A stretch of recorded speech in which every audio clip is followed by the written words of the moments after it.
Introduction रहने वाला basically simple सा हमारा बोला जा रहा है। The first evidence of life on earth appeared approximately 3.8 से लेके 4.5 बिलियन साल पहले चल जाओगे तो पहले बार first form of life arose हुआ था, मतलब देखने को मिला था। And the first cell was were prokaryotic bacteria. Obviously बात है, हमें ये तो पता ही है, पहला जो सेल रहा होगा वो हम्म। प्रोकैरियोटिक रहा होगा। और प्रोकैरियोटिक में हम्म। भी कौन है? बैक्टीरिया ही है। प्रोकैरियोटिक में तो सारे बैक्टीरिया ही है। Bacteria like organisms that diversified through evolution over millions of years to give rise to single cell eukaryotic. जो हमारे पास प्रोकैरियोटिक बैक्टीरिया थे, धीरे धीरे इन्हीं में इवोल्यूशन हुआ, इन्हीं में डाइवर्सिफाइड, समझते हो ना? डाइवर्सिफाई मतलब जो ये जो बैक्टीरिया थे पहले तो बहुत सिंपल थे, धीरे-धीरे इन्हीं में कुछ चेंजेस होते हुए ये इतने कॉम्प्लेक्स बन गए और यही हमारे कन्वर्ट हो गए यूकेरियोटिक में। यूकेरियोटिक कहीं अलग से नहीं आया है, यूकेरियोटिक जो सेल है वो प्रोकैरियोटिक सेल वो से ही। प्रोकैरियोट से हाँ, है। प्रोकैरियोटिक से सेल में ऐसा नहीं है कि आज कोई सेल प्रोकैरियोटिक था, कल सुबह उठ के देखा तो वो यूकेरियोटिक बन गया, ऐसा नहीं है। बहुत मिलियंस ऑफ ईयर्स हमें इस चीज़ में लग गए, ये जो इवोल्यूशन था। हाँ, हमें लग रहा है कि हाँ भाई एक छोटा-सा तो चेंज है, लेकिन जब बिल्कुल सेल के अंदर डीप में जाके जब हम पढ़ते हैं चीज़ों को तो पता चलता है कि कितना अंतर है दोनों सेल में। ज़मीन आसमान का फ़र्क है प्रोकैरियोटिक सेल में और यूकेरियोटिक हम्म। सेल में। लेकिन अगर हम बिल्कुल केमिकल लेवल पे चल जाए कि केमिकल रिएक्शन किस-किस टाइप के हो रहे हैं, तो हमें बहुत हद तक सिमिलैरिटी देखने को मिलती है कि यार जिस टाइप के रिएक्शन हमारे यूकेरियोटिक सेल में चलती है, सेम टाइप की रिएक्शन इधर भी होती है।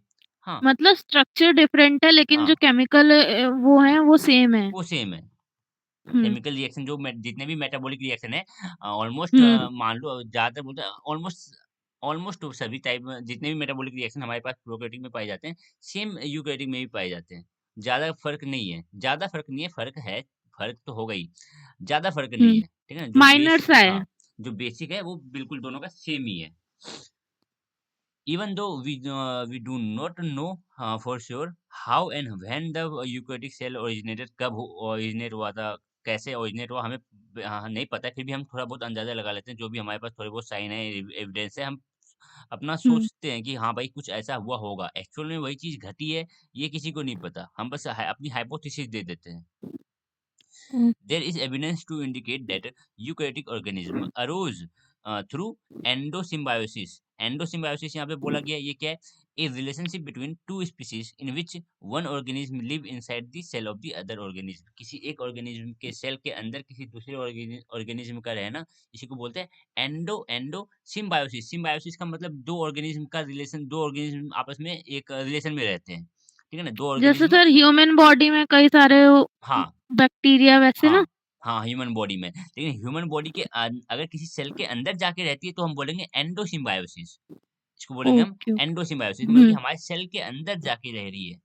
ठीक है ना? अगर सेल के अंदर रह रही है तो एंडोसिम्बायोसिस, सेल के ऊपर रह रही है तो एक्सोसिम्बायोसिस बोलते हैं। ऐसे डिफाइन कर सकते हैं। तो हम बोल रहे हैं कि जो यूकेरियोटिक सेल का ओरिजिनेशन हुआ, ओरिजिनेट हुई, ये कैसे हुआ? एंडोसिम्बायोसिस, मतलब कि यहाँ बोला गया आगे as the oxygen content as the oxygen content increased in the earth atmosphere.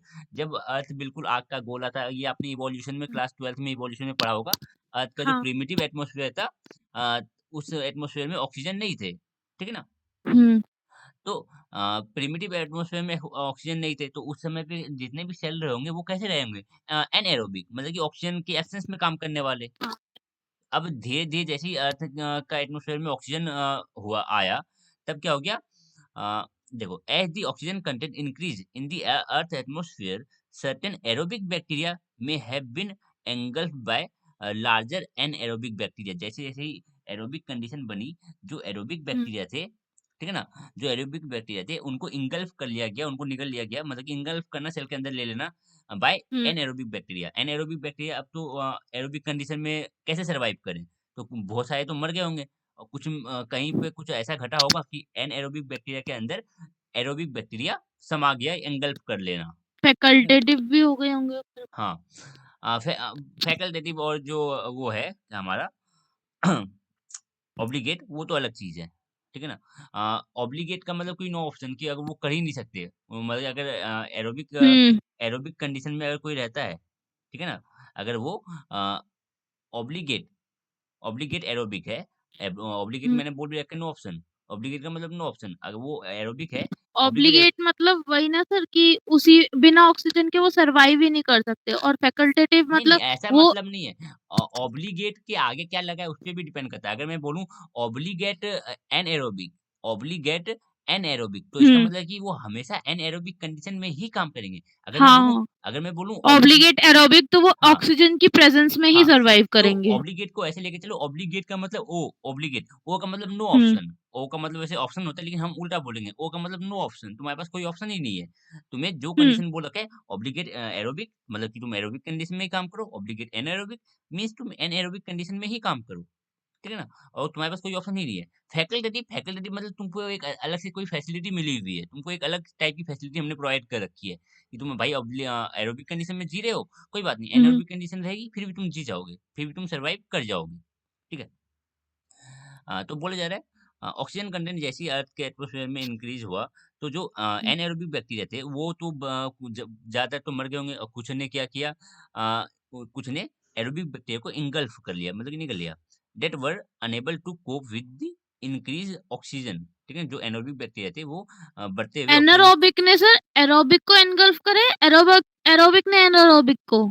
यहाँ पे आपको दिख नहीं रहा है aerobic bacteria may have been may a have been engulfed by the engulfed by larger the larger anaerobes। aerob large size हाँ, के aerobe उन्होंने engulf किया ठीक एनाएरोबिक को, क्योंकि उसको जरूरत है ठीक ना, है, ठीक है। जरूरत किसको है, लार्जर साइज जो एनाएरोबिक थे, जो लार्ज साइज के एनाएरोबिक थे, ठीक है ना, उनको जरूरत है, क्योंकि वो सरवाइव नहीं कर पा रहे, वो ज्यादा तो मर गए होंगे।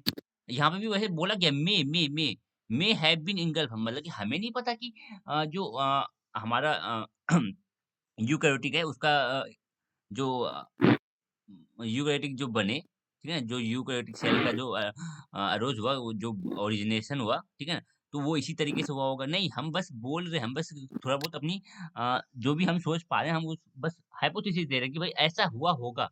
देखो एक्चुअल में उस समय पे कौन था, अभी इतने भी करोड़ साल पुराने एविडेंस हम नहीं कलेक्ट कर सकते। हमें जो हुँ, भी आज के जो एविडेंस है उनके बेसिस पे हम कितना, अगर आप आज का कुछ एविडेंस है तो आप कितने साल पहले का बात कर सकते हो, 1000 साल, 2000 साल, 3000 साल, 10,000 साल, हम मिलियन ईयर्स अगो की बात कर रहे हैं, तो कहाँ से हम, फिर भी हम जो भी थोड़ी बहुत चीजें सोच सकते हैं हम सोच के दे देते हैं। ठीक है? ठीक है। और साइंटिस्ट का ऐसा ही होता है, कोई भी ऐसा नहीं है कि कोई बहुत बड़े महान है, ऐसा कुछ नहीं है। वो लोग भी इंसान ही है, उन्होंने बस सोच सोच के बोल दिया ऐसी चीजें, हाइपोथेसिस दी है बस हाइपोथेसिस दिया। एविडेंस के बेसिस पे। हम्म। These engulfed aerobic bacteria had enzyme that could generate energy and could have been the ancestor of mitochondria. अब जो बैक्टीरिया को उसने इंगल्फ किया, एरोबिक बैक्टीरिया को जो इंगल्फ कर लिया है, अब उस एरोबिक बैक्टीरिया में कुछ ऐसे एंजाइम है जो एरोबिक कंडीशन में काम कर सकते हैं for the derivation of energy, energy को जनरेट करने के लिए, एनर्जी डिराइव करने के लिए। ऑब्वियस सी बात है, कोई भी बैक्टीरिया क्यों जी रहा है, उसको तो बस यही है कि भाई एनर्जी डिराइव करो और उसको अपनी लाइफ को सस्टेन रखना है, लाइफ जीना है, एनर्जी हुँ, डिराइव करो। सिस्टम में अगर एनर्जी बननी बंद होगी तो बस खत्म हो सिस्टम। ज़्यादा कुछ तो उसमें चाहिए नहीं, बस एनर्जी जनरेट करो और सिस्टम को चलने दो। ठीक है? तो यही कारण बना, यहीं से होता है माइटोकॉन्ड्रिया का उत्पत्ति। जो हमारे पास एनाएरोबिक बैक्टीरिया ने एरोबिक बैक्टीरिया को इंगल्फ किया, तो एरोबिक बैक्टीरिया हुँ। के अंदर कुछ ऐसे एंजाइम्स हैं जो काम कर सकते हैं, जो एनर्जी जनरेट करने में हेल्प कर सकते हैं। ठीक है? धीरे-धीरे फिर यहाँ से हाँ, माइटोकॉन्ड्रिया ऑक्सीजन भी की प्रेज़ेंस जो एनर्जी जनरेट करती धीरे-धीरे यहाँ से माइटोकॉन्ड्रिया का यहाँ से इवोल्यूशन हुआ। ऑलमोस्ट ऑल प्रेजेंट डे ऐसा भी नहीं है, देखो माइटोकॉन्ड्रिया जो ऑर्गेनेल है, कोई भी ऑर्गेनेल, है। माइटोकॉन्ड्रिया ही क्यों, जितने भी ऑर्गेनेल है ऐसे नहीं है कि आज नहीं थे कोई ऑर्गेनेल तो और कल सुबह देखा तो ऑर्गेनेल सारे ऑर्गेनेल आ गए, ऐसे तो नहीं है। हर एक ऑर्गेनेल का अपना एक खुद का इवोल्यूशन का पूरा हिस्ट्री है कि माइटोकॉन्ड्रिया कैसे बना। ऐसा नहीं है कि भाई प्रोकैरियोटिक में तो था ही नहीं, ठीक है ना, प्रोकैरियोटिक में जो माइटोकॉन्ड्रिया थे होते ही नहीं है, ठीक है? और यूकेरियोटिक में है। तो ऐसा नहीं है कि आज देखा तो माइटोकॉन्ड्रिया नहीं है, कल देखा तो माइटोकॉन्ड्रिया आ गया। माइटोकॉन्ड्रिया का भी इवोल्यूशन का एक अलग ही कहानी है। हर एक ऑर्गेनेल को देखोगे, हर एक ऑर्गेनेल को, पूरा सेल जब इवोल्यूशन की तरफ बढ़ रहा है ना, तो पूरे सेल के हिसाब से तो आप देख ही रहे हो कि हाँ भाई प्रोकैरियोटिक यूकेरियोटिक में बदल गया। लेकिन सेल के अंदर जाके आप चीज़ों को, हर एक चीज़ को देख सकते हो इंडिविजुअल। भाई माइटोकॉन्ड्रिया कैसे मैं इसका डेवलपमेंट, इसका इवोल्यूशन हुआ है। हर एक ऑर्गेनेल की एक अपनी अलग ही कहानी है। ठीक है? फिलहाल तो हम पूरा सेल को लेके ही चलेंगे, क्योंकि उस हिसाब से पढ़ोगे तो फिर तो सिलेबस हमारा कितना लंबा जाने वाला है वो सोच सकते हो आप। Okay sir. Almost all present day eukaryote have mitochondria, हम जानते हैं, ठीक है। And most and are mostly aerobic, ज्यादातर जो ऑर्गेनेल है, ज्यादातर जो सेल है उनके पास माइटोकॉन्ड्रिया है, और जो माइटोकॉन्ड्रिया है वो बेसिकली एरोबिक कंडीशन में काम करती है, ठीक है। Some ancestral eukaryotes would have engulfed photosynthetic bacteria, हाँ यही अब यहाँ पे वही बातें हो रही है। कुछ कुछ यूकैरियोट्स ने क्या किया होगा, अ, ऐसे बैक्टीरिया को इंगल्फ कर लिया होगा। कुछ यूकैरियोट्स ने, प्रीवियस पुराने टाइप के यूकैरियोट्स ने ऐसे बैक्टीरिया को इंगल्फ कर लिया होगा जो फोटोसिंथेटिक नेचर के होंगे। तो यहीं से जनरेट होता है हमारे क्लोरोप्लास्ट का, कि भाई अब उस नए सेल में क्लोरोप्लास्ट का इवोल्यूशन हो गया, क्लोरोप्लास्ट बने, ठीक है। Which becomes chloroplast and these could manufacture their own food using the energy from sunlight. Green algae and plant would have arisen from such primitive eukaryotes. जो पुराने टाइप के यूकैरियोट्स थे, उनने उन यूकैरियोट्स ने क्या किया, कुछ ऐसे बैक्टीरिया को इंगल्फ किया, जो बैक्टीरिया कैसे थे, फोटोसिंथेटिक बैक्टीरिया। और यहीं से हम अपना हाइपोथेसिस देते हैं भाई, हाँ कुछ इसी तरह हुआ होगा कि यूकैरियोट्स में प्लास्टिड्स, क्लोरोप्लास्ट का उत्पत्ति हुआ होगा, ठीक है। बस ऐसा कुछ नहीं, बस ये हाइपोथेसिस दी जा रही है। जो जितना अच्छा सोच सके, किसी ने कुछ सोचा, ओके सर। किसी ने उससे बेटर सोचा, तो उसकी सोच को सोसाइटी मान लेती है कि हाँ भाई ये अच्छा सोचा, ये वाला थोड़ा ठीक लग रहा है, ठीक है ना। बिल्कुल ऐसा ही कोई बोल दिया भाई, बहुत टाइप के हाइपोथेसिस आपने पढ़े होंगे कि चूहे और हुँ, मक्के को मिलाया तो ऐसा हो गया, बहुत सारे आते हैं, जेनेटिक्स में क्लास 12th में है। बहुत सारी हाइपोथेसिस दी गई जो कि आजकल लोग सुनते हैं तो हंसते भी हैं, और कुछ ऐसे भी चीजें हैं जो सुनते बोलते हैं उस समय पे इतना ज्यादा कैसे सोच लिया गया। जैसे कि डीएनए का डुप्लीकेशन, डीएनए का डुप्लीकेशन को पूरे ध्यान, पूरे कितने अच्छे से समझाया गया कि ये हुँ, semi conservative mode of DNA replication को कितना डिटेल में जाके उन्होंने, किस तरह से उन्होंने रेडियो लेबलिंग को कितना बारीकी से यूज किया, वो भी उस समय पे। अभी के समय पे लोगों को पता नहीं होता डीएनए क्या है, ज्यादातर बहुत सारे लोगों को तो इतनी नहीं पता होती डीएनए क्या है, कैसे बिल्डिंग ब्लॉक क्या है। उस समय पे उन्होंने बता दिया कि भाई ये बन कैसे रही है। और उस समय की टेक्नोलॉजी, अभी की जो टेक्नोलॉजी है वो बहुत एडवांस है। उस समय की टेक्नोलॉजी के हिसाब से जब चीजों को देखते हैं ना कि क्या सोचा गया, तो हमें लगता है हाँ भाई बहुत अच्छा काम हुआ है। आगे, some of the eukaryotes that did not photosynthesize वर हेटरोट्रोफ, कुछ जो फोटोसिंथेसिस नहीं कर सकते हैं, तो वो हेटरोट्रोफ हो जाते हैं, ठीक है। With animal like characteristics and develop further and evolve further to give rise to different groups of single cell eukaryotes that collectively became known as protozoa, ठीक है।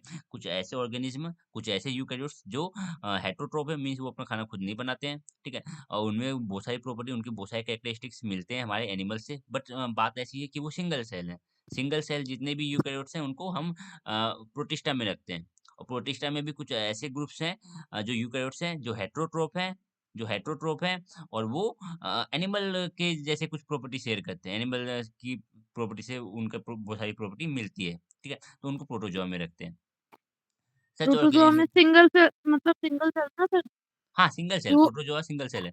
देखो हुँ, मैं अगर बताऊं प्रोटोजोआ में आपको, एक सेकेंड, आपने क्लास 11th में पढ़ा होगा, प्रोटोजोआ में ये सारे ग्रुप्स हुँ, पढ़े होंगे, सॉरी, आपने हाँ, प्रोटिस्टा में ये सारे ग्रुप्स पढ़े होंगे, ठीक है ना। शुरू के जो ये तीन है ना, शुरू के जो तीन है ये फोटोसिंथेटिक है, ये क्राइजोफाइट्स, फोटोसिंथेसिस इसमें डायनोफ्लेजिलेट। जो हम पढ़ेंगे वो फोटोसिंथेसिस नहीं है ना सर? नहीं सुनो ना, मेरी बात सुनो। हुँ, जो प्रोटिस्टा है, प्रोटिस्टा में ये पांच ग्रुप हमें हुँ, देखने को मिलते हैं, ठीक है ना। आपने क्लास 11th में पढ़ रखे हैं ये पांच ग्रुप हमें। ये जो शुरू के जो तीन ग्रुप है ना, ये तीनों फोटोसिंथेटिक है। ये जो स्लाइम मोल्ड है, ये आप बोल सकते हो सेप्रोफिटिक है, डेड एंड डीके पे वो वाले, ठीक है ना। सेप्रोफाइट्स हैं ये स्लाइम मोल्ड।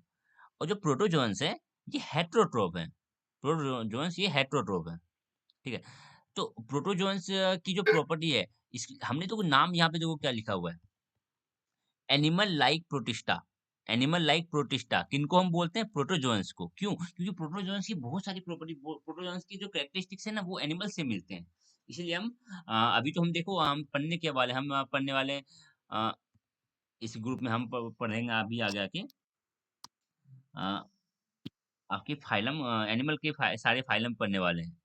आपके हो गए, पहला फाइलम क्या था, porifera. Porifera, coelenterata, ctenophora, platyhelminthes, aschelminthes, annelida, arthropoda, echinodermata, hemichordata, chordata, ठीक है? जितने भी पढ़ने वाले हम पढ़ने वाले एनिमल के सारे फाइलम्स। लेकिन हम यहाँ पे पहले स्टार्ट कर रहे हैं हम पहले स्टार्ट कर रहे हैं प्रोटोजोन्स से, क्योंकि जो प्रोटोजोन्स की बहुत सारी प्रॉपर्टी वो एनिमल से मिलती है। इसलिए हमने बोला कि चलो पहले प्रोटोजोन्स को पढ़ लो, ठीक? अभी हम आगे देखने वाले हैं। कहाँ पे थे हम? ये रहा। सच ऑर्गेनिज्म कुड परफॉर्म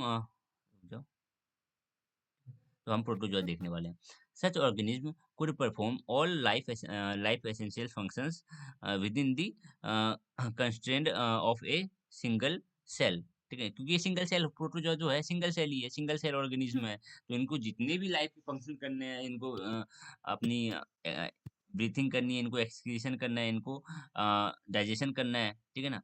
जो भी करना है इनको ये सिंगल सेल में करनी पड़ेगी। लाइफ के को सस्टेन रखने के लिए जितने भी फंक्शंस हैं, इनको एक सिंगल सेल में करनी पड़ेंगी। क्योंकि है ही इनके पास एक single cell.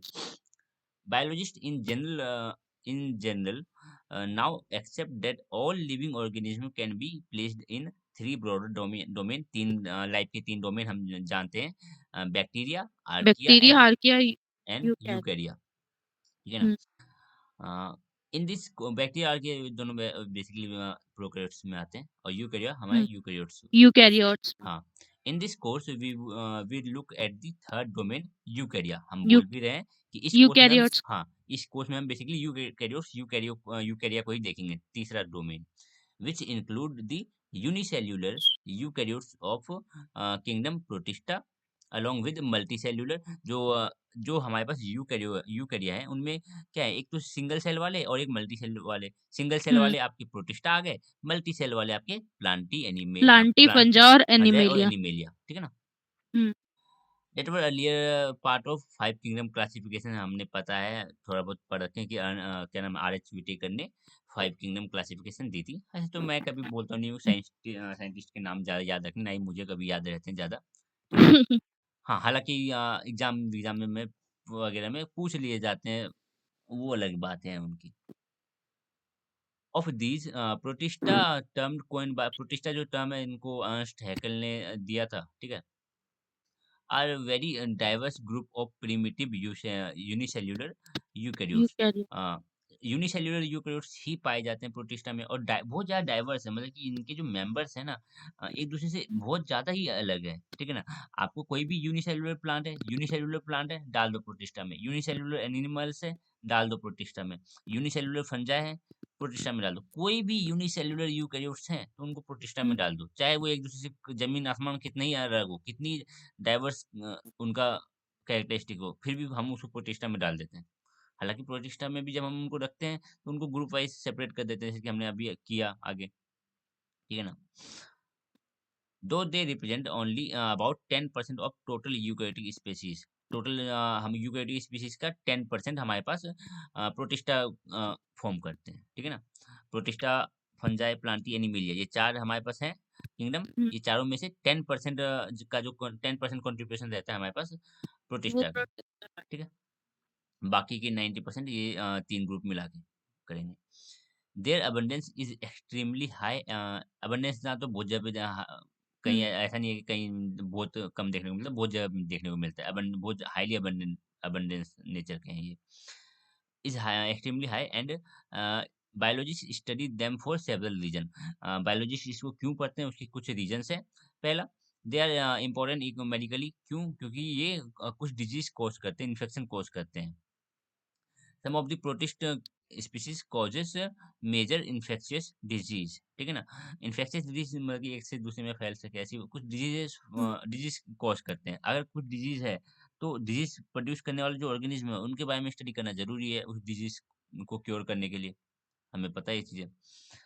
As a they pathogen काम कर रहे हैं मतलब, हाँ, जो हाँ, पैथोजेनिक नेचर के हैं ये। हुँ, ऐसा सभी नहीं, कुछ इनमें से कुछ, ठीक है ना? सभी तो कैसे ही हो सकते हैं, कुछ, ठीक है?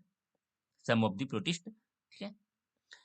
They are critical to understand the evolution of plant, fungi and animalia। देखो, प्लांट, फंजाई और एनिमेलिया का जो इवोल्यूशन हुआ, प्लांट कैसे इवॉल्व होके प्लांट बने, एनिमल्स कैसे बने, इवोल्यूशन होके कैसे एनिमल्स बने, क्या प्रोसेस हुआ कि फंगाई बना, इनको अगर समझना है तो इनसे अगर आप पीछे एक एनिमल से एक स्टेप पीछे ले। एक स्टेप पीछे देखोगे तो आपको क्या दिखाई देगा? Unicellular eukaryote. तो हुँ, जब आप यूनिसेल्युलर यूकैरियोट को नहीं समझ पाओगे तो आप मल्टीसेल्युलर यूकैरियोट को कैसे हम समझोगे? क्योंकि इनका इवोल्यू इधर से ही तो इवॉल्व होके वो बने होंगे। पहले यूनिसेल्युलर बना होगा, यूनिसेल्युलर तभी तो मल्टीसेल्युलर बना होगा ना। तो यूनिसेल्युलर यूकैरियोट को पढ़ना ज़रूरी है, अगर आपको मल्टीसेल्युलर यूकैरियोट्स के बारे में जानना है तो। तो वही बात हो जा रहा है हुँ। कि ये इवोल्यूशन के पॉइंट ऑफ व्यू से बहुत इंपॉर्टेंट है इनको पढ़ना, अगर आप आगे फर्दर समझना चाहते हो तो। ठीक है। They play an important ecological role specifically in aquatic system में, ये बहुत ज़्यादा पाए जाते हैं। ठीक है ना? बेसिकली आपको जो प्रोटिस्टा है ये एक्वेटिक इसका जो हैबिटेट एक्वेटिक लाइफ में ज़्यादा मेनली एक्जिस्टेंस ये है। एक्वेटिक नेचर के हैं। इनका जो हैबिटेट है मेनली एक्वेटिक रहता है। ठीक है ना? तो अगर ecological ecological point of view से देखो, एक्वेटिक सिस्टम के लिए बहुत ज़्यादा इंपॉर्टेंट है इनको स्टडी करना। Because of the diversity of ultra structure, life cycle, evolutionary relationship that have been emerged in this group of eukaryotes, तो इनको पढ़ना हमें पता चल गया जरूरी है। It is difficult to place in a single kingdom Protista in which they were placed earlier, but in general term, Protist is often used for these single single called cell eukaryote. these single celled eukaryotes। तो हाँ, इनको हमने तो जो group में रख दिया, एक प्रोटिस्टा ग्रुप में रख दिया, लेकिन ये इतना, एक सेकंड, ये ऑफ,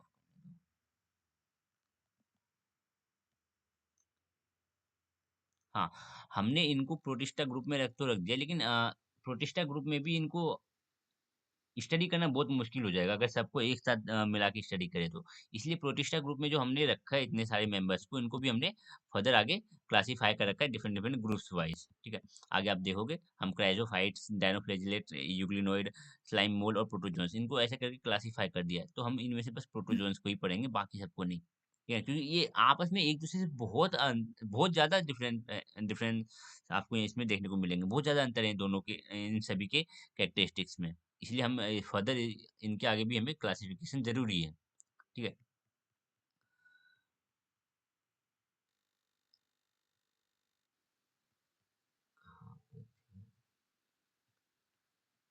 हाँ। This unit start with a general description and the accepted classification of these single cell eukaryotes. However, over the past 30 years, molecular phylogenetic studies have led to extensive modification in the classification, which is likely to change again as more evidence turn up to indicate evolutionary relationship among these unicellular organisms. जैसे जैसे नए नए हमें evidence मिलते जाते हैं तो हम जो क्लासिफिकेशन है, जो जो हमारे ऑर्गेनिज्म को रखने, ऑर्गेनिज्म की जो हमने ग्रुपिंग कर रखी है, वो सब चीज़ें बदलती रहती है टाइम बाय टाइम। इसमें कुछ ऐसा नहीं है कि जो अभी हमने कर दिया वो फिक्स है, ऐसा कुछ नहीं है। ठीक है, ये चेंज होती रहती है जैसे जैसे हमें नए नए एविडेंस मिलते रहते हैं। तो we then go on to study only the protist formally grouped under phylum protozoa. Protozoa के अंदर जो प्रोटिस्ट को रखा गया है, हम बेसिकली इस प्रोटिस्टा को ही पढ़ने वाले हैं और कोई नहीं। और द यूनिसेलुलर एनिमल्स, जो प्रोटिस्टा है इसको यूनिसेलुलर एनिमल्स, यूनिसेलुलर एनिमल्स बोल सकते हो, क्योंकि जो प्रोटिस्टा है वो, अब मैंने बताया, उनके बहुत सारे कैरेक्टरिस्टिक्स एनिमल्स से हुँ, मिलते जुलते हैं। और बस खासियत यही है, मेन डिफरेंस यही है कि ये यूनिसेलुलर होते हैं। ठीक है, we now know that protozoans are really a heterogeneous group of unicellular organism। ठीक है, यूनिसेलुलर ऑर्गेनिज्म का ग्रुप है, और ये हेट्रोजीनियस नेचर के, मतलब कि different different type of organism यहाँ पे हमें देखने को मिलते हैं, एक टाइप के ऑर्गेनिज्म नहीं है इधर। And the term protozoa has no formal biological status, even so because of their similarity to animals, and because most zoologists are interested in this group of organisms too, this group is treated along the animals and thus continue to find a place in zoology course. ज़्यादातर देखोगे कि जो protozoans को है उनको हम zoology के course में पढ़ते हैं, क्योंकि इनकी जो सिमिलरिटी है वो एनिमल से मिलती जुलती है। तो इसलिए जो जूलॉजिस्ट हैं उनको इंटरेस्ट है भाई प्रोटोजोअन्स को पढ़ने का। तो जूलॉजिस्ट तो एनिमल्स वाली चीज़ें ही पढ़ेंगे, तो वो इनको एनिमल सर किंगडम तो के। बायोकेमिस्ट्री में क्यों डाल दिया इसको? हाँ, तो बायोकेमिस्ट्री तो अब बायोलॉजी है तो उधर तो आएगी ना। देखो जब बायोलॉजी की बात करें तो उधर हम जूलॉजी भी पढ़ेंगे और जूलॉजी भी पढ़ेंगे और बॉटनी भी पढ़ेंगे। बायोलॉजी दोनों ही है। हाँ, अगर जूलॉजी को देखने जाओगे तो जूलॉजी वाले बोलेंगे भाई हमें ये वाला फाइलम भी पढ़ना है। जूलॉजी वाले मान लो जो स्पेसिफिक जूलॉजी के जो स्पेसिफिकली जूलॉजी स्टडी कर रहे हैं, तो वो कभी नहीं बोलेंगे कि मुझे हुँ, प्लांट किंगडम भी पढ़ने की रुचि है। नहीं, वो कभी नहीं जाएँगे। उनको ज़्यादा ज़रूरत है नहीं प्लांट प्लांट को पढ़ने की, कि बिल्कुल मैं प्लांट को अंदर से जाके देखूँ क्या है नहीं है। जो जूलॉजिस्ट हैं, वो एनिमल से लिंक्ड थोड़ा भी कुछ चीज़ें हैं तो वो उनको पढ़ना चाहेंगे। एनिमल और प्लांट में ज़्यादा लिंकेज नहीं है। एनिमल और प्लांट की लिंकिंग उतनी नहीं है, जितनी एनिमल और हमारे प्रोटिस्टा की है। ठीक है? तो इसलिए वो भी प्रोटिस्ट को पढ़ लेते हैं, क्योंकि जो एनिमल्स है वो प्रोटिस्टा से ही डिराइव प्रोटिस्टा ही आगे जाके इवॉल्व होके एनिमल्स बने हैं। ठीक है ना? प्रोटिस्टा ही आगे जाके फंजाई बनते हैं। प्रोटिस्टा ही आगे जाके हमारे प्लांट में इवॉल्व होते हैं। अगर आपने वो देख रखा है, क्या नाम है? क्लास 11th में एक दे रखा है पिक्चर कि कैसे-कैसे फिंगर टाइप का कुछ बना होता है। कि आपकी मोनेरा से प्रोटिस्टा, प्रोटिस्टा से फिर 3 ब्रांचिंग करके फंजाई, प्लांटी और एनिमेलिया, ऐसा कुछ एक डायग्राम दे रखा है। वो शो करता है कैसे इवोल्यूशन हुआ। We will go on to describe the structural organization of protozoans and discuss the discuss in detail the locomotory organelle देखेंगे, various method of hmm. locomotion देखेंगे, found in protozoans and separate in a separate section, different sections में हम इन बातों को पढ़ने वाले हैं। General characteristics हैं कुछ। Unicellular eukaryotes make up a group of all other eukaryotes that are not green plant, fungi or animals. जो यूनिसेल्युलर यूकेरियोट्स हैं वो हुँ, फंजाई नहीं होते हैं, प्लांट नहीं होते, एनिमल्स नहीं, इनके अलावा वो जो हमारे पास प्रोकैरियोट्स हैं वो इनमें आते हैं। Unlike prokaryotes, eukaryotic cell have a membrane bound organelle, ये हुँ, हमें पता होता है। Enclose their genetic material and other membrane bound organelle भी पाए जाते हैं यूकेरियोट्स में, such as mitochondria, Golgi apparatus हुँ, और dictyosome. These provides specific locations in the cell for its diverse function, different function perform करते हैं, making the structural organization more complicated than the prokaryotic cell। ये सब बातें हमें पता है। हुँ। The differences between prokaryotic cell and eukaryotic cell is are summarized in table 1.1। अगर आप टेबल 1.1 देखोगे तो प्रोकैरियोटिक और यूकेरियोटिक में डिफरेंसेस दे रखे हैं, कि बेसिकली साइज का बता रखा है कि ये साइज तो सर अभी पढ़ा है उसमें क्या। माइक्रो का चैप्टर ही तो था इनका डिफरेंट। हाँ, हुँ, फर्स्ट यूनिट था। हाँ, और ये जरूरी भी होती है बहुत बार, ये बच्चे वाली चीजें ही एग्जाम में पूछ लिया जाता है, प्रोकैरियोटिक और यूकेरियोटिक का डिफरेंस बहुत बार। एग्ज़ाम में आया था इनसे हाँ, रिलेटेड क्वेश्चन। ये क्लास 9 से चालू हो जाती है, ये जो चीजें हैं ना प्रोकैरियोटिक और यूकेरियोटिक का डिफरेंस क्लास 9 से चालू हो जाती है, और ये कॉलेज तक खत्म नहीं होती। कॉलेज तक जाके इनको जब बच्चे ये चीज़ देखते हैं भाई, जब कॉलेज वाले बच्चे देखते हैं कि भाई ये पूछा जा रहा है, तो वो खुश हो जाते हैं एक बार से, चलो भाई मार्क्स तो कम भी लेकिन इज्जत तो मिल ही जाने सर वाली है। इवन ये मेरा जो बीएमएलटी का कोर्स है उसमें भी मैं ये पढ़ रही हूँ। ये सब चीज़ें माइक्रोबायोलॉजी में और इन सब में पढ़ाते हैं। ये हर जगह पे आती है, पता नहीं ये कब जाके रुकेंगी। हाँ, थोड़ी बहुत चीज़ें अलग आ जाती है कि हाँ भाई यहाँ पे ये दिखने, लेकिन ज़्यादातर चीज़ें सेम ही रहती हैं। अब कोई 2-3 नंबर में पूछ रहा है, 3 नंबर में अब कितनी महाभारत लिखे हैं हम? तो जितनी होती है बस यही बातें रहती है, कुछ नया चीज़ है नहीं। सेल वॉल का, एंडो मेम्ब्रेन सिस्टम का, न्यूक्लियर मेम्ब्रेन का, क्रोमोसोम का, ठीक है? ये हमें पता होती है। Unicellular eukaryotes are a very diverse group, हमें पता है बहुत ज़्यादा डाइवर्स ग्रुप है ये। The single celled eukaryotes, traditionally called protozoa, are considered to be simplest eukaryote, but at the cellular level they are very complex as they perform all the function in a single cell that multicellular organisms perform in a various organs।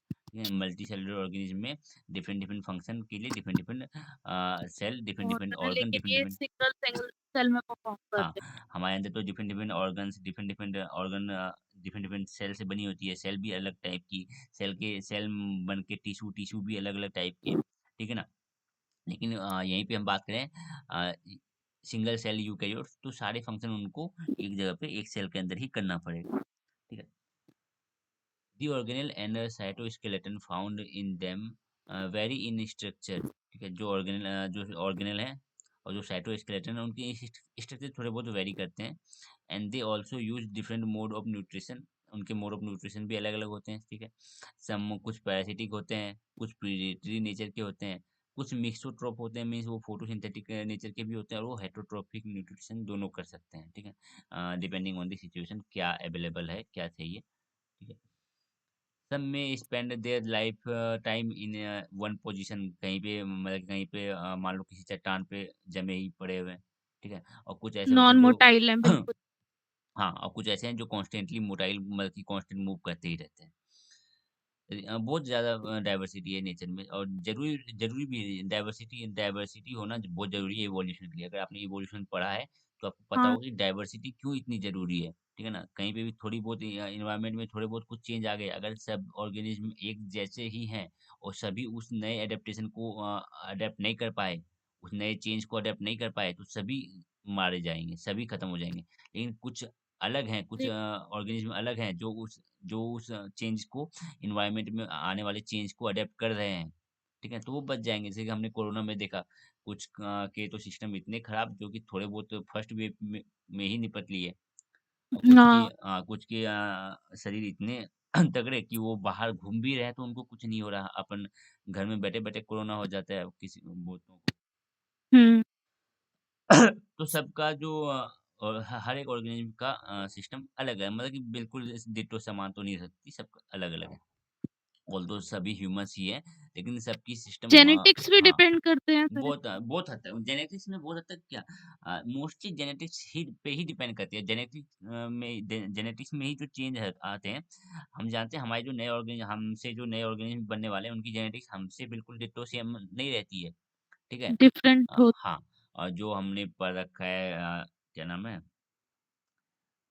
Cell division में पढ़ रखा है, जो crossover होता है, ठीक है ना, हुँ, क्रोमोसोम के बीच में जो क्रॉसिंग ओवर होती है, जो जेनेटिक का इधर उधर फ्लो होता है, वो बहुत जरूरी स्टेप है हमारे जो भी डिवीजन होती है मियोसिस में, ठीक है। तो मिक्सोट्रोप हो सकते हैं सम, ये तो देख लिया हमने।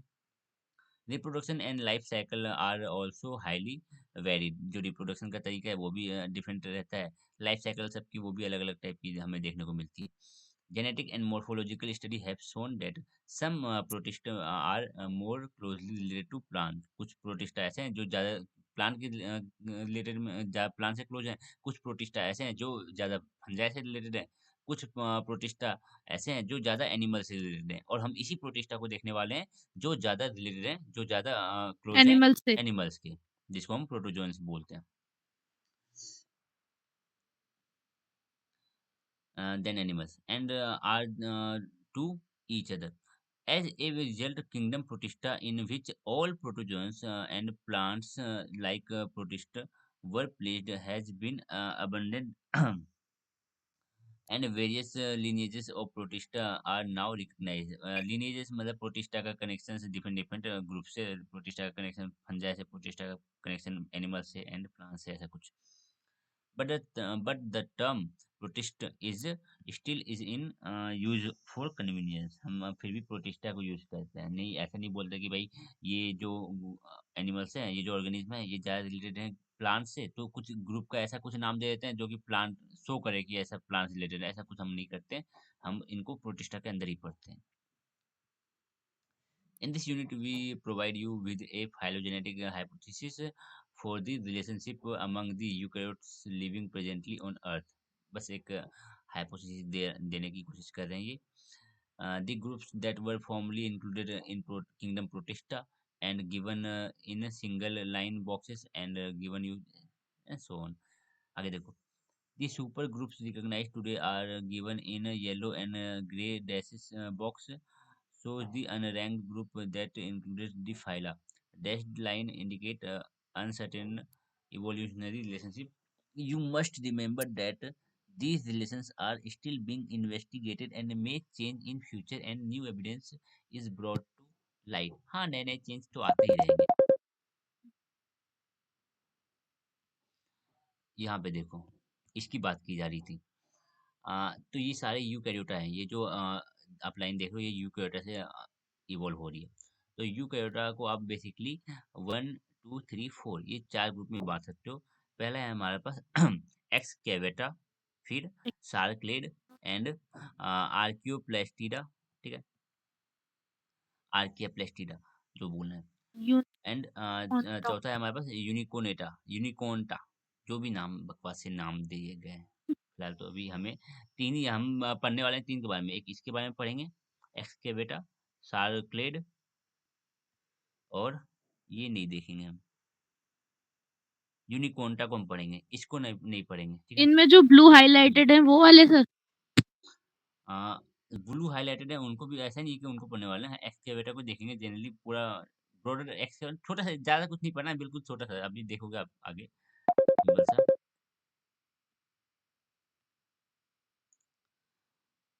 तो आप देख पा रहे हो कि एक्सकेवेटर के अंदर ये सारे ऑर्गेनिज्म आ रहे हैं, ठीक है ना? सार्कलेड के अंदर डायटम्स आपने सुना होगा, पोलोमो brown algae, golden algae, dinoflagellate आपने बहुत सुने होंगे, डायनोफ्लैजिलेट तो सिलिएट्स में जो ऐसे ऑर्गेनिज्म जो इसमें सिलिएट्स जो सिलिया पाई जा जिनके रही है, पास सीलिया होती है। सिलिएटेड बॉडी होती है उनकी।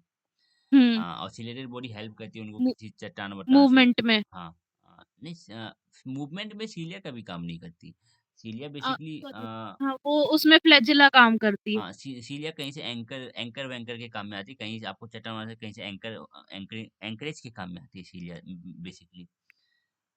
फ्लैजिला होती है जो एक्चुअल में अच्छा मूवमेंट हाँ सर, कराती थोड़ा स्ट्रक्चर है। सेम होता है ना, इसलिए थोड़ा इनमें कन्फ्यूज़न रहता है।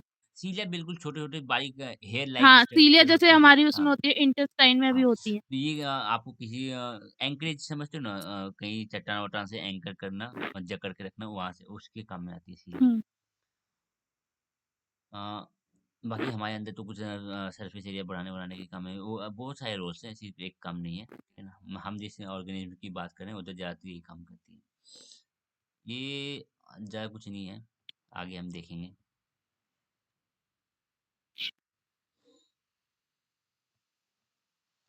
List the 3 most important feature of eukaryotes that distinguishes them from prokaryotes. Eukaryotes के 3 ऐसे फीचर जो उनको प्रोकैरियोट्स से अलग बनाते हैं, तो आराम से कोई भी लिख लेगा। 3 क्या, हुँ। मैं तो बोलूँ 10 भी लिख लेगा। यूकेरियोट्स और प्रोकैरियोट्स में डिफरेंस। लेकिन 3 मेन लिखने हैं जो मोस्ट है, जो बहुत ज़्यादा इंपॉर्टेंट है, जो एक उनको तो हाँ, जो से उनको मेम सेल मेम्ब्रेन होती है उनके, पहला तो मतलब मेम्ब्रेन बाउंड ऑर्गेनेलीज़ होती हैं सेल 70s मेम्ब्रेन क्यों और बोल, सेल 80s मेम्ब्रेन उसका। कोई भी ऐसा सेल नहीं है जिसके पास मेम्ब्रेन नहीं है। हुँ, सारी जो ऑर्गेनेलीज़ होती है वो मेम्ब्रेन बाउंड होती है, तो उसमें मेजर तो यही है। सबसे पहले तो न्यूक्लियर मेम्ब्रेन ज़रूरी है। न्यूक्लियर मेम्ब्रेन फर्स्ट चीज़ डबल है। होती है हाँ, उनकी। न्यूक्लियर मेम्ब्रेन होती ही नहीं है प्रोकैरियोट्स में। हाँ, प्रोकैरियोट्स में नहीं होती, हाँ, यूकैरियोट्स यूकेरियोट्स में में डबल होती होती है। है। डबल होती है, अरे होती है पहले, हुँ, यही तो मेन है। डबल तो ट्रिपल तो छोड़ो। होती है, यही मेन है। उधर है ही नहीं, ठीक है। इधर है। इसी बेसिस पे तो प्रोकैरियोट और यूकेरियोट को बेसिकली बाँटा गया है। मेन बेसिस तो यही है इनके हुँ, डिवीज़न का, मतलब कि इनको जो सेपरेट करते हैं प्रोकैरियोट्स, यूकेरियोट्स। कैरियोट्स कैरियोट्स मतलब होता है न्यूक्लियस। न्यूक्लियस मेम्ब्रेन हाँ, बाउंड है। कैरियोट्स का मतलब होता है न्यूक्लियस, यूकैरियोट्स प्रो में मतलब होता है प्रिमिटिव। प्रो का मतलब प्रिमिटिव, कैरियोट्स का मतलब न्यूक्लियस, मीन पुराने टाइप का न्यूक्लियस। यू का मतलब होता है न्यू, नए टाइप का। कैरियोट्स मतलब न्यूक्लियस। तो न्यूक्लियस के बेसिस पे प्रोकैरियोट और यूकेरियोट के नाम दिए गए हैं। ये तो आपको पता होगा, ये तो कोई भी कर लेगा। हम बढ़ते हैं अभी क्लासिफिकेशन के बारे में। Traditionally, the protozoans have been classified as flagellates, amoeba, sporozoans and ciliates। ऐसे में हम प्रोटोजोन्स को, ठीक है ना, हम वैसे भी बात करें कि हम प्रोटोजोन्स ही पढ़ेंगे, ठीक है ना। तो प्रोटोजोन्स को क्लासिफाई कर दिया गया फ्लैजिलेट्स, अमीबा, स्पोरोजोन्स और सीलिएट्स में। हमने यहाँ पे सर ये एक तरह के पैरासाइट्स है ना? कौन, पैरासाइट्स में भी जैसे पैरासाइट्स का भी अगर हम क्लासिफिकेशन करते हैं यूकेरियोट्स का, तो उसमें भी तो यही होते हैं, फ्लैजेलेट्स, अमीबा, यूकेरियोट्स और स्पोरोजोन्स। सभी प्रोटो जो आप पैरासाइट हो, पैरासाइट मतलब समझती हो? यूनिसेलुलर मतलब जो होस्ट की बॉडी पे सरवाइव करते हाँ। लेकिन सभी प्रोटोजोन्स पैरासाइट हो ऐसा जरूरी नहीं है ना। सभी हाँ, मतलब प्रोटोजोआ यूनिसेलुलर जो पैरासाइट्स होते हैं। हम्म। हाँ, ज्यादातर ये पैरासिटिक नेचर के भी होते हैं, ऐसा बोल सकते हो। हाँ, प्रोटोजोन्स पैरासिटिक नेचर के होते हैं। तभी तो हमने हुँ, बोला कि इसको पढ़ना जरूरी है, पैरासिटिक नेचर है इसका। However, one of the past 30 years, molecular phylogenetics studies have led to extensive modification of the traditional classification scheme, and the most dramatic changes have occurred in the uh, protist group. Protista में बहुत ज़्यादा changes आते हैं। Protista में ज़्यादा changes protista group में ही आते हैं, क्योंकि ये बहुत एक टाइप का इसको बोला जाता है डस्टबिन ऑफ क्लासिफिकेशन, ऐसा कुछ बोला जाता है। हाँ, कि बहुत बिल्कुल अलग-अलग टाइप के ऑर्गेनिज्म को इसके अंदर रख दिया है। इसका कोई ऐसा बेसिस मेन बेसिस सुनो ना क्यों रखा है इसका नाम? प्रोटिस्टा को ग्रुप बनाने का कारण क्या है? कि जितने भी सिंगल सेल्ड हैं, डाल दो इधर। चाहे वो एक दूसरे से कितने भी अलग हो, सिंगल सेल यूकेरियोट्स, चाहे वो एक दूसरे से कितने ही अलग सिंगल हो। सेल यूकेरियोट्स सारे इसी में आएँगे मतलब। हाँ, तभी तो बोला प्रोटिस्टा में बहुत ज़्यादा चेंज आते रहते हैं टाइम बाय टाइम पे प्रोटिस्टा ग्रुप में। ठीक है? The name of so many protist group and genera have changed so many times since then that the classification scheme is unclear and classy किस बेसिस पे classify करके रखे हो तुम, ये वही तुम्हारा अभी क्लियर नहीं है, तुम उसको ही ढंग से नहीं रख रखे हो। ये क्या बेसिस होता है कि भाई कोई भी सिंगल सिंगल सेल्ड यूकेरियोट्स, अरे यूकेरियोट्स में भी बहुत डिफरेंट बहुत हमें डिफरेंसेस देखने को मिलते हैं। कितने ही उनमें डाइवर्सिटी है यूकेरियोट्स सेल में, और तुम सभी को एक साथ रख रहे हो। इसलिए ऐसा होता है कि जो प्रोकैरियोटिक ग्रुप है, जो आपके पास प्रोटिस्टा ग्रुप है, उसमें टाइम बाय टाइम चेंजेस आते रहते हैं। ऐसा कुछ खास नहीं है। अगर ऐसा हो कि अगले साल कुछ चेंज आ गया तो कोई बड़ी बात नहीं है, ये ग्रुप ही ऐसा है कुछ है। हुँ, However, scientists working with protist agrees that these organisms as a group are polyphyletic. That is, protista group have arisen from several distinct ancestors. जो प्रोटिस्टा ग्रुप के एंसिस्टर है वो सेम नहीं है, डिफरेंट डिफरेंट एंसिस्टर है protista group के ancestor भी। Polyphyletic मतलब सर?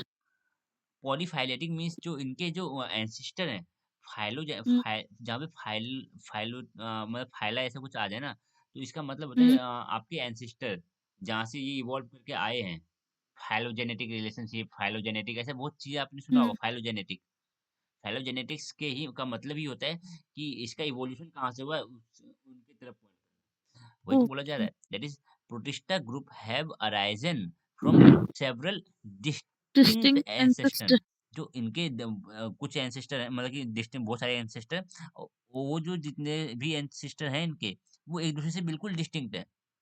प्रोटिस्टा के हुँ, मान लो for example protista group 10 ancestor हैं प्रोटिस्टा ग्रुप के, लेकिन वो हुँ, दसों के दसों एंसिस्टर जो हैं, इनके पूर्वज जो हैं, एक दूसरे से बिल्कुल अलग है, एक दूसरे से बिल्कुल अलग है। लाइक अगर हम बोले कि हमारे 10 एंसिस्टर हैं, तो हम ऐसा थोड़ी ना बोलेंगे कि हमारा एक एंसिस्टर पिछले जन्म में गधा था, दूसरा एंसिस्टर घोड़ा था, तीसरा एंसिस्टर कुछ नहीं, सब तो ह्यूमंस ही थे ना। लेकिन प्रोटिस्टा ग्रुप के साथ ऐसा नहीं है, उनके जो एंसिस्टर हैं एक दूसरे से बिल्कुल अलग है, डिस्टिंक्ट एंसिस्टर होते हैं इनके। इसलिए हम बोले हुँ, ये पॉलीफाइलेटिक। पॉलीफाइलेटिक हाँ, है। पॉलीफाइलेटिक है ये।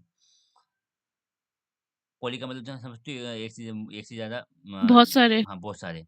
And therefore they can not be placed in one single kingdom protista. इसलिए हम इसको सिंगल प्रोटिस्टा में नहीं रखते, लेकिन फिर भी रख के इनको पढ़ा जाता है। ठीक है, रखना तो नहीं चाहिए। लेकिन अभी क्या है ना, अभी हमारे पास उतनी ज्यादा कुछ है नहीं है, हमने कुछ ऐसे पता नहीं किया कि क्या बेसिस पे इसको अलग अलग करें, लेकिन फिर भी काम चल रही है और साइंटिस्ट टाइम बाय टाइम इसको छांटते रहते हैं प्रोटिस्टा ग्रुप को। तो प्रोटिस्टा ग्रुप में बहुत चेंज देखने को मिलता है हमें समय बाय समय। ठीक है। The classification scheme given by International Society of Proteologists could not apply both the International Code of Botanical Nomenclature and the International Code of Zoological Nomenclature। आपने जाना होगा क्लास 11 में पहला चैप्टर ही है, जो हम बोटनी में जो नाम वाम करण करते हैं अपने ठीक है ना? हुँ, और जो एनिमल्स मिनिमल्स के नामकरण करते हैं, ये दोनों नामकरण को हम अप्लाई नहीं कर सकते प्रोटिस्टा के मेंबर्स को नाम देने के लिए। लाइक हम जिस नाम देते हैं एनिमल्स डिपेंड, कुछ भी एनिमल्स ले लो ना, लाइक शेर को कुछ नाम दे दिया है, क्या नाम, पाथेरा लियो ऐसा कुछ नाम, पैंथेरा लियो ऐसा कुछ नाम हाँ, होता है, जैसे ठीक है? मैंगो का मैंजीफेरा इंडिका मेंजीफेरा करके इंडिका कुछ है। होता है। तो ये जो हुँ, नेमिंग सिस्टम है, जो ये जो नोमेनक्लेचर सिस्टम है, ये हम अप्लाई नहीं कर सकते यहाँ पे प्रोटिस्टा ग्रुप के लिए, ठीक है? Because they differ in their norms, ये अलग ही है बाकियों से, कुछ ऐसा कुछ है नहीं कि हाँ भाई ये सिंपल कुछ हम, जैसे हमने पहले बाँट रखा है उसको kingdom, phylum, class, order, family, genus, species, तो हम बोलते हैं हाँ भाई हुँ, जीनस और स्पीशीज़ को लिख देंगे तो हाँ भाई ये हो गया उसका नोमेनक्लेचर। लेकिन इसमें हम प्रोटिस्टा के लिए कुछ ऐसा खास कर पाए ही नहीं है। प्रोटिस्टा को तुम कैसे किंगडम, फाइलम, क्लास या phylum, class, order, genus, species में बाँटो, कैसे बाँटोगे? बहुत बहुत ये जान डाइवर्स है। बहुत ज़्यादा डाइवर्स है। हुँ, ऐसा है कि भाई ये गधा है तो ये घोड़ा है, मतलब कुछ मतलब बहुत ज़मीन आसमान के फ़र्क है इनके मेंबर्स में। एक बस ऐसा है इन्हें जो एक ही बेस पे इस ग्रुप में डाल दिया कि वो सिंगल सेलुलर और यूनिसेलुलर यूकैरियोट्स हैं। हाँ ये और ये बेस भी बहुत वीक बेस है। लेकिन क्या किया जा सकता है? हुँ, अभी अभी तभी तो आप गूगल करना इसको, dustbin of classification, dustbin of organism ऐसा कुछ बोला जाता है इस ग्रुप को। कि कुछ भी हुँ, नहीं है, कुछ भी आपके पास सिंगल सेल आपके पास यूकेरियोटिक है, इधर डाल दो। चाहे वो कुछ भी अलग हो, जितना भी अलग हो, चाहे उसमें हीरे जड़े हों, नहीं, कुछ नहीं, डाल दो इधर। आगे समय बर समय जाके कुछ कोई नई क्लासिफिकेशन सिस्टम आएगी, कोई साइंटिस्ट ऐसे आएंगे जो एक नया कुछ एक स्ट्रॉन्ग बेस ढूंढ पाएंगे इनको सेपरेट करने का, इनको एक अलग किंगडम में डालने का। हो सकता है, लेकिन अभी स्टार्ट हुआ था हमारे पास 2 किंगडम से, फिर 3 किंगडम, 4 किंगडम, 5 किंगडम, कैसे करते करते करते किंगडम बने। ऐसे थोड़ी ना किसी ने रातों रात उठा और सुबह अचानक से बोल दिया कि भाई आज से 5 किंगडम हो जाएगा। कोई किंगडम नहीं, अचानक से पहला ही किंगडम 5 किंगडम क्लासिफिकेशन नहीं, 5 किंगडम क्लासिफिकेशन से 4 किंगडम था पहले, फिर उससे पहले 3 था, फिर 2 भाग में बाँटा था। जैसे-जैसे इवोल्यूशन हुआ हमारा, जैसे हम टेक्नोलॉजी को जाने, हम चीज़ों को अच्छे ढंग से पहचान पाए, तो उस हिसाब से जितने अच्छे से हम ऑर्गेनिज़्म के कैरेक्टर्स को समझते हैं, तो उस हिसाब से हम चीज़ों को क्लासिफ़ाई करते हैं। Hence, they have come up with a classification system having nameless rank rather than have a classification system with division of phylum, class, order, family, genus, species। ऐसा कुछ नहीं किया हमने। हमने इसको कोई रैंक वैंक ज़्यादा कुछ नेमलेस रैंक, मतलब कि कुछ ऐसी रैंकिंग नहीं, जैसे हम बोलते हैं ना, जब हम क्लासीफाई करते हैं किंगडम एनिमल को, तो kingdom, phylum, class, order, family, genus, species ऐसे करते हैं हम आगे, ठीक है मैं ना? तो तो लेकिन इसमें कुछ ऐसा रैंक वैंक हम नहीं देंगे, ठीक है? This will allow them to modify the classification of the future as the need arise. जैसे जैसे फ्यूचर में अगर कोई नीड आती है कि हाँ भाई अब कुछ चेंज करना है, तो कर सकते हो। एनिमल ग्रुप स्टेबलाइज है, मतलब कि इतनी भी चेंजेस हमें देखने को नहीं मिलते हैं कि भाई आगे चल के कुछ ऐसा डिस्कवर हो जाए, कुछ ऐसा देखने को मिल जाए एनिमल किंगडम में कि भाई ये जो तुमने कर रखा है ना, kingdom, phylum, class, order, family, genus, species, ये अब वैलिड रहेगा ही नहीं, ये अब काम करेगा ही नहीं, क्योंकि मैंने कुछ अलग ही ढूंढ दिया। ऐसा कुछ आएगा ही नहीं, ऐसा कुछ है ही नहीं। ये बिल्कुल अच्छा सिस्टम बना हुआ है। लेकिन जो हमारे पास प्रोटिस्टा है, ये इतना स्टेबल है ही नहीं। This will allow them to modify the classification, ठीक है? However for the ease of student in this unit, हमारे सहूलियत के लिए हम इसको कर देंगे, फाइलम वाइलम में बांट देंगे, लेकिन फाइलम में बांटा नहीं जाता इसको, लेकिन पढ़ाने के लिए स्टूडेंट स्टूडेंट चीज़ को समझ पाए थोड़ा, तो उस चीज़ के लिए फाइलम वाइलम में कर दिया गया है। In this unit we still use the traditional term, phylum को हम यूज करेंगे, टर्म फाइलम यूज करेंगे, सब फाइलम यूज करेंगे, क्लास यूज करेंगे, लेकिन होता नहीं है इसके लिए, ठीक है ना? लेकिन समझने के लिए कर दिया जाता है, क्योंकि ये स्टेबल है ही नहीं चीजें। While placing the protist in group, look at figure 1.1 again. You can see that key lineage in the eukaryotes have been placed under the broad four broad four broad super groups। 4 super group हमें देखने को मिलते हैं। एक्सकेवेटा, सर्कलेड, ठीक है, archaeo, प्लेस्टिडा, ठीक है, and यूनिकोनेटा, बकवास से नाम है। तो ये हम पहला, दूसरा और ये तीसरा वाला पढ़ने वाले हैं। ये जो ये वाला नहीं पढ़ने वाले हैं, ठीक है? आर्कियोप्लेस्टिडा हम नहीं देखेंगे। We have listed and highlighted only the major lineages of protist that were put under the former kingdom protozoa। Each of these lineages can be distinguished by at least one morphological character, often a change in structure and function of one or more organelle. Different जो हमने super groups बना रखे हैं उनमें कुछ ना कुछ morphological आपको डिफरेंसेस देखने को मिलते हैं, ठीक है ना।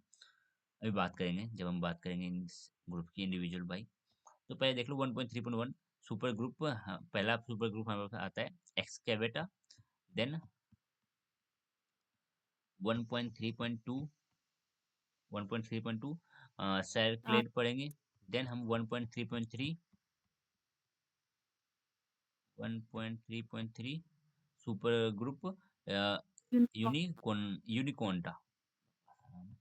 ये तीन ग्रुप हम बेसिकली पढ़ने वाले हैं, उसके बाद खत्म, उसके बाद कोई ग्रुप नहीं है। यूनिट।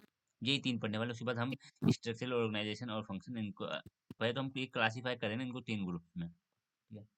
तीन ग्रुप्स में हम इसको ठीक है। क्लासीफाई करके बेसिकली पढ़ने वाले हैं।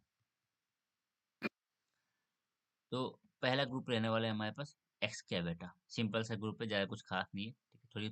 थोड़ी बहुत चीज़ें याद रखनी पड़ेगी, यहाँ से मेन चीज़ें होती है जो स्टार्ट में रहती है, और हमें याद करने वाली चीज़ें अब हमारी स्टार्ट होती है। अभी तक जो भी चीज़ें थी वो एज ए जनरल हाँ इंट्रोडक्शन था। जनरल इंट्रोडक्शन आप मान सकते हो, ऐसा भी कुछ नहीं है कि हमने कुछ नया पढ़ा, बस यही कि हाँ चैप्टर का फील आ जाता है बेसिक जहाँ से स्टार्ट हुआ, डायरेक्ट यहाँ से स्टार्ट नहीं कर सकते थे।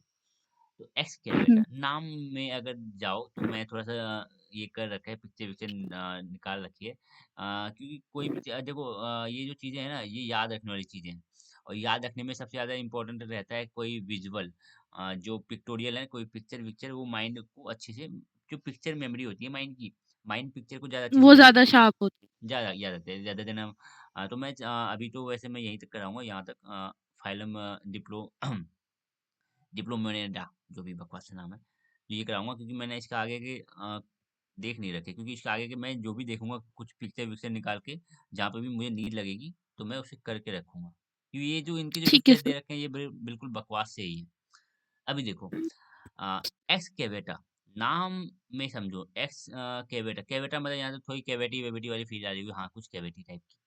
The hmm, term excavator means dug out, ये तो hollow out, typically refer to act a creating of depression or cavity in something। मान लो कोई भी सरफेस है बिल्कुल प्लेन है, वहां पे आपने कुछ भी कुदाल से मतलब कुछ भी चला के वहां थोड़ा सा ग्रुप बना दिया, कुछ एक कैविटी टाइप की बना दी आपने, ठीक है ना। तो इसी को बोलते हैं एक्सकेवेटेड। ठीक है बेटा। एक प्लेन सरफेस है, अब वहाँ आपने आपने वहाँ पे आपने कुछ करके कैविटी क्रिएट कर दी, मान लो वहाँ मान लो एक रेत का प्लेन हॉलो है। स्पेस हाँ कोई भी। हाँ, तो ऐसा कुछ, ठीक है। इनकी बॉडी में ये कैविटी टाइप की कुछ बनी होती है इनकी बॉडी में, ये जो ऑर्गेनिज्म है, तो इनमें हमें देखने को मिलती है इनकी बॉडी सरफेस में ऐसे कुछ कैविटी टाइप की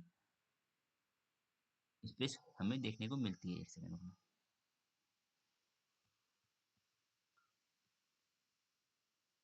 the groove is essentially an in indentation और डिप्रेशन, डिप्रेशन आप समझते हो, ठीक है। Depression on one side of the cell surface, cell वैसे तो सिंगल सेल है तो सेल इनकी सेल सरफेस पे आपको ग्रुप्स देखने को मिलेंगी, और ये जो ग्रुप्स हैं वो क्या करेंगी, फीडिंग के काम में आती हैं बेसिकली, ज़्यादातर तो ये फीडिंग के काम में आती है, मतलब कि ये बाहर से अपना मटेरियल, ऑर्गेनिक मटेरियल जो भी है अपना खाना अंदर ले पाएंगी, ठीक है। All members of excavator have similar cytoskeletal features. जितने भी मेंबर है एक्सकेवेटर के तो उनके साइटोस्केलेटल सिमिलर रहते हैं, एक जैसे रहते हैं। Some of the unicellular species that form this group have a distinguishing morphological feature that is an excavated feeding group। Feeding group नाम से समझ आओगे, ये जो ग्रुप बनी है इसके थ्रू ये फीड करते हैं, ठीक है ना। हुँ, on one side of the cell, cell के सरफेस पे होती है। They include photosynthetic, parasitic, photosynthetic nature के होते हैं, पैरासिटिक नेचर के होते हैं, हेटरोट्रोपिक भी होते हैं और सिम्बायोटिक भी होते हैं। सिम्बायोटिक एसोसिएशन आप समझते हो, दो ऑर्गेनिज्म आपस में मिलकर रहते हैं, ठीक है ना, जिससे हुँ, एक का फायदा होता है दूसरे का कोई नुकसान भी नहीं होता है, ठीक है ना। Mitochondria may be reduced or modified in some groups, have flagella in some that differ from the other organism। इनमें आपको कुछ माइटोकॉन्ड्रिया देखने को मिलेंगे, ठीक है। हुँ, और आपको फ्लैजिला भी देखने को, ऑब्वियस सी बात है, ये हमारे पास क्या है, यूकेरियोट्स पर है तो माइटोकॉन्ड्रिया तो होगा ही होगा, ठीक है ना। माइटोकॉन्ड्रिया में बी रिड्यूस और modified in some groups, have flagella in some have flagella in some that differ from other organism. इनमें इनमें फ्लैजिला होती है और बाकियों से ये थोड़ी अलग है। The main protozoans of this super groups are placed under, अब ये मेन है। अब जो हमारे पास ग्रुप है एक्स के बेटा, इसको फाइलम हुँ, वाइज हम पढ़ने वाले हैं। इसकी कितने फाइलम दे रखे हैं, एक दो तीन, तीन फाइलम दे रखे हैं, और जो तीसरा ये वाला फाइलम है, तीसरे वाले उसके सब फाइलम को फाइलम है। सब फाइलम में बांट दिया गया है। और सब फाइलम के क्लास बता दिया गया, सब एक ही क्लास है, ठीक है ना। सब फाइलम दो सब फाइलम बांट दिया गया, और दोनों सब फाइलम की एक ही क्लास ही है, ठीक है ना। बेसिकली हम सब फाइलम की हम क्लास ही पढ़ने वाले हैं। ये जो सब फाइलम है उसका ये वाला क्लास, ज्यादा है नहीं, सिंपल सा है। फाइलम डिप्लोमोनेडा, ठीक है। Characteristically, they have reduced mitochondria known as mitosome. Reduced mitochondria, देखो माइटोकॉन्ड्रिया जो भी होते हैं उनमें क्या होता है, ऑक्सीजन ऑक्सीजन के प्रेजेंस में काम करता है, ठीक है ना। हुँ, और ये क्या करता है, माइटोकॉन्ड्रिया ऑक्सीजन के प्रेजेंस में काम करता है, समझ में आ रहा है। हाँ, कब, क्यों यूज होगा ऑक्सीजन का। ऑक्सीजन का हाँ, एटीपी की सिंथेसिस कहाँ कहाँ पे एक्चुअल में, कहाँ पे। साइटो साइटोसोल नहीं नहीं, एटीपी के चलो मैं बोल देता हूँ। माइटोकॉन्ड्रिया में जो इलेक्ट्रॉन ट्रांसपोर्ट चेन होती है, ईटीएस, हाँ, इलेक्ट्रॉन ट्रांसपोर्ट सिस्टम, तो वहाँ पे जो फाइनल में जो फाइनली जो इलेक्ट्रॉन को जो लास्ट सबसे इलेक्ट्रॉन मूव करते करते करते करते लास्ट में इलेक्ट्रॉन को एक्सेप्ट कौन करता है। इलेक्ट्रॉन ट्रांसपोर्ट हाँ, इलेक्ट्रॉन जो मूव करते हैं ATP, electron electron transport chain में इलेक्ट्रॉन का मूवमेंट चलता है ना। हाँ, तो फाइनली जो इलेक्ट्रॉन मूव करके जाते हैं आगे, फाइनल इलेक्ट्रॉन को एक्सेप्ट कौन करता है, ऑक्सीजन। हुँ, फाइनली इलेक्ट्रॉन को ऑक्सीजन एक्सेप्ट करते हैं, हाइड्रोजन एच प्लस आते हैं, और वहाँ पे वाटर का फॉर्मेशन देखने को मिलता है। बस इतना याद रखना थोड़ा बहुत, कि इलेक्ट्रॉन सिस्टम में जो इलेक्ट्रॉन मूव कर रहे दौड़ रहे थे, फाइनली उसको जाके लास्ट में एक्सेप्ट कर लेता है ऑक्सीजन। तो इलेक्ट्रॉन ट्रांसपोर्ट सिस्टम में ओवरऑल माइटोकॉन्ड्रिया के फंक्शन के लिए ऑक्सीजन जरूरी है, ठीक है। हुँ, तो इनमें हमें देखने को मिलता है reduced mitochondria known as mitosome that can not use oxygen and hence these cell are found in anaerobic environment. Means ये जो टाइप के माइटोकॉन्ड्रिया है, जो भी वह एक्चुअली माइटोकॉन्ड्रिया नहीं, कुछ ऐसे ये कुछ ऐसे, माइटोसोम है जो ऑक्सीजन के एब्सेंस में काम इसको करे एनारोबिक माइटोकॉन्ड्रिया के बराबर मान लो, तो माइटोकॉन्ड्रिया का क्या बोलते हैं, स्ट्रक्चरल सिमिलैरिटी सिमिलैरिटी। ये जो काम करते हैं वो माइटोकॉन्ड्रिया के जैसे ही काम करते हैं, बट डिफरेंस यही है कि हुँ, माइटोकॉन्ड्रिया ऑक्सीजन की प्रेजेंस में काम करता है, और जो माइटोसोम है वो रिसेंबल करते हैं माइटोकॉन्ड्रिया जैसा है, लेकिन ये ऑक्सीजन के एब्सेंस में काम करता है, ठीक है ना। ये मतलब एन, फंक्शनल सिमिलैरिटी है इनके अंदर हाँ, लेकिन कंडीशन एक ऑक्सीजन के ये एब्सेंस में हाँ काम कर रहा है, एक प्रेजेंस हाँ, ये प्रेजेंट ऑक्सीजन के एब्सेंस में काम करता है माइटोसोम।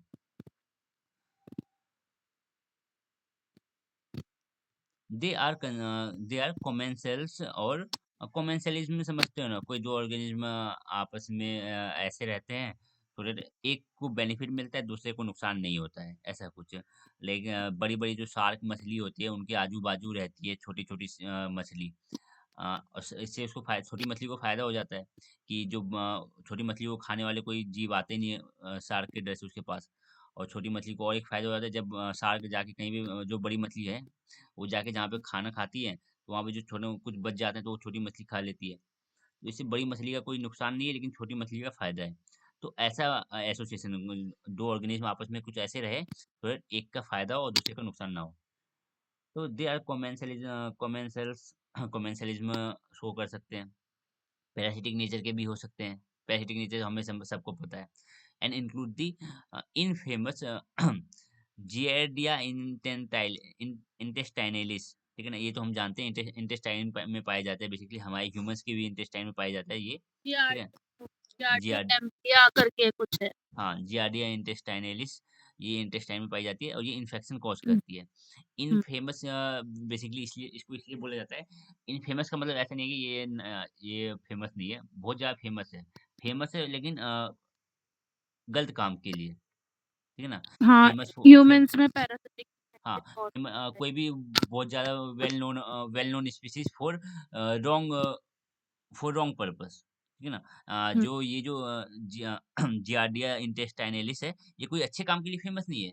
ये अच्छे काम के लिए नहीं जानी जाती। ये जानी जाती है कि भाई ये इन्फेक्शन कॉज़ करती है। हुँ, इसलिए बोला जाता है इन्फेमस जियार्जिया इंटेस्टाइनैलिस, ठीक है? दैट इन्फेक्ट मैमल्स को इन्फेक्ट करती है, इंक्लूडिंग ह्यूमन्स को भी, ठीक है ना? हुँ, and causes diarrhoea, abnormal cramps, stomach cramps समझते होंगे, ठीक है? हुँ, ये कॉज़ करती है। स्ट्रक्चरली डिप्लोमोना मोनार्स जो मेंबर है डिप्लोमोनेटा के मेंबर्स को हम बोलेंगे डिप्लोमोनार्स, ठीक है? हुँ, हैव 2 सिमिलर न्यूक्लियाई 2 न्यूक्लियाई होते हैं, ठीक है? हुँ। And 4 flagella associated with each nuclei, ठीक है? देखो, ऐसा कुछ होता है 2 न्यूक्लियाई आपको साफ-साफ दिख रहा होगा। हुँ, ठीक है? और फ्लैजेला है। फ्लैजिला फ्लैजिला आप बहुत जगह पे देखोगे 4 बोलते हैं, कोई बोलता है 4 कोई कहीं भी आप देखोगे 4 पेयर कहीं-कहीं पे देखने को मिलेगा 4 पेयर होता अभी मेरा जो ना मेरी अभी एग्ज़ाम हो रहे थे तो उसमें पैरासाइटोलॉजी में मैंने इसका स्ट्रक्चर पढ़ा था, जियार्डिया लैम्ब्लिया का। है। हुँ, सेम कुछ ऐसा ही था लाइक रैकेट जैसा होता है ना, जैसे हुँ, बैडमिंटन का रैकेट होता है वैसे कुछ स्ट्रक्चर होता है, इसके 2 न्यूक्लियस होते हैं हुँ। और उनमें भी शायद पेयर होते हैं और ये फ्लैजेलेट होता है। हाँ, फ्लैजिला तो आपको दिख ही रहा होगा तो फ्लैजिलेट तो होंगे ही। हुँ, लेकिन आपको फ्लैजिला कहीं-कहीं पे आपको देखने को मिलेगा बोलते हैं 4 फ्लैजिला हैं, कहीं-कहीं पे लिखा रहता है 4 पेयर मतलब 4 पेयर का मतलब 8। हुँ, देखिए ये वाला इमेज में आप देख पा रहे हो 2, 3, 4, 5, 6, 7, 8 8 फ्लैजिला और ये सारे फ्लैजिला एसोसिएटेड हैं न्यूक्लियस के थ्रू एसोसिएटेड में न्यूक्लियस से जुड़े हैं न्यूक्लियस के कंट्रोल में है, ठीक है ना? ऑब्वियस सी बात है हुँ। न्यूक्लियस के कंट्रोल में ये रहेंगे।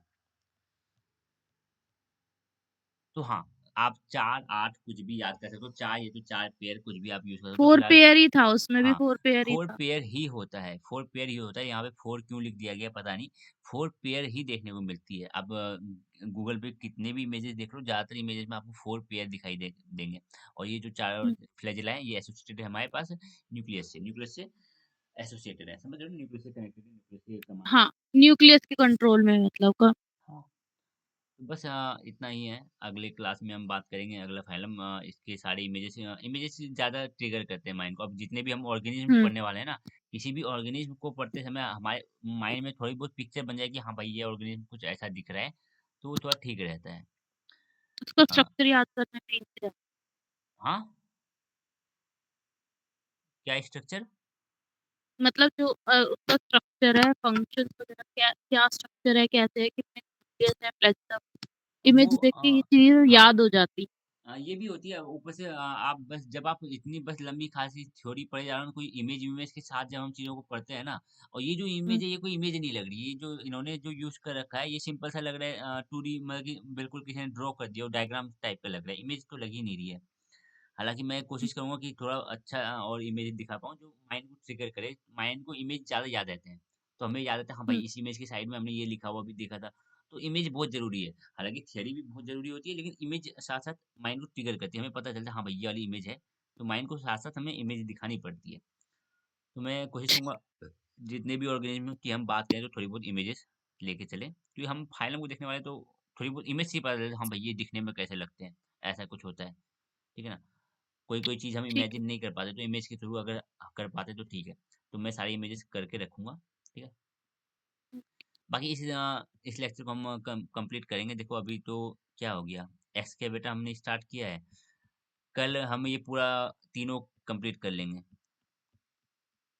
कल के लेक्चर में ये तीनों हम कंप्लीट कर लेंगे। मतलब ऑलमोस्ट ये चैप्टर कंप्लीट हाँ, कल के लेक्चर में हम यहाँ तक कंप्लीट कर लेंगे तीनों ग्रुप्स को पढ़ लेंगे 3 मेजर ग्रुप जो थे हमारे पास सुपर ग्रुप्स उन सबको पढ़ लेंगे। Then structural organisation and functions कुछ बच जाते हैं। सिंपल सिंपल से ही रहने वाले हैं फिर।